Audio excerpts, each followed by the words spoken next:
Yani ko wanarigani gatambo garukia yumure wense omusike William Samuel Ruto asogonyara kuligerera igolidio bwoyo ase serikali yaye chinga kechini gabulire boy Ruto konyara kuligerera ligoliye chimbegu chiri chikonyara gusimekwa elyabalimi konyara gokonyeka anase serikali yaye. He has recognized, and which is true, that Makueni alongside other counties are suffering from drought, and we expect short rains. In those short rains, the government of Kenya should release subsidized seeds so that we can grow the fast growing crops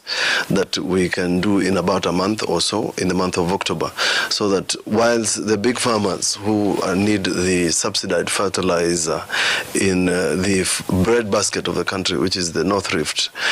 then the people of this southeastern region and ASAL regions particularly can get the benefit of subsidized seed, subsidized fertilizer, and alongside that, I welcome the idea that we must sit down with the national government to ensure that we mitigate the drought that is already hurting a lot of people in Makueni.